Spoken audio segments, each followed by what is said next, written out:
Why money sowing? నీ మనీని నీకు కాకపోతే ఇంకెవరికి చూపిస్తారు? My money giving. Not now. నువ్వు నేను చెప్పినట్టుగా ఆ పటాన్ని దూరంగా పడేసొచ్చినప్పుడు ఈ డబ్బులు నీ చేతికొస్తాయి. ఆ photo taking, me dying, who getting money? ఒకవేళ అలాగే జరిగితే నీ శవాన్ని లేపైనా డబ్బులిస్తాను. సీయింగ్ గురూజీ. ఆది, నువ్వు ఆగు. చూడు చారు, నువ్వు మాత్రమే ఈ పని చెయ్యగలవు.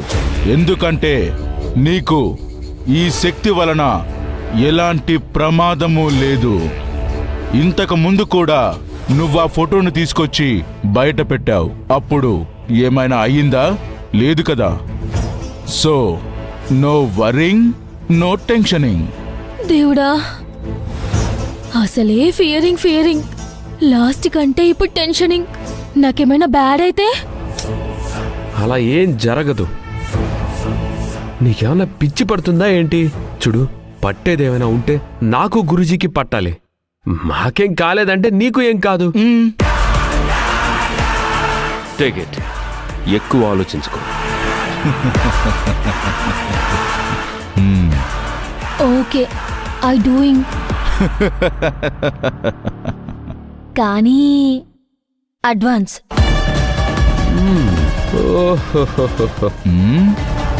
సరే, కావాలంటే ఇంకొంచెం ఇస్తానులే. కానీ పని అయ్యాక మాత్రమే ఇస్తాను. అర్థమైందా? ఓకే.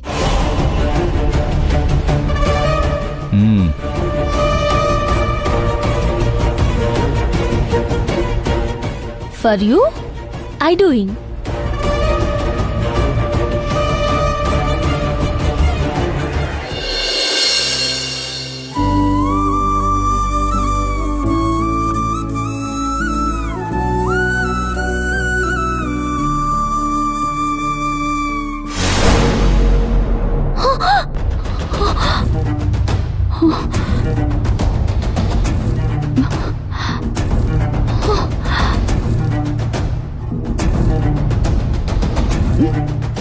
అర్జున్,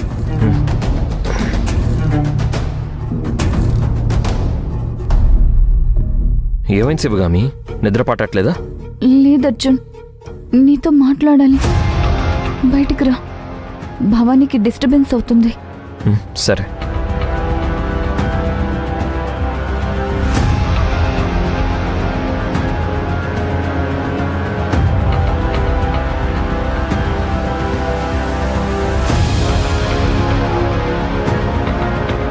ఏమైంది శివగామి?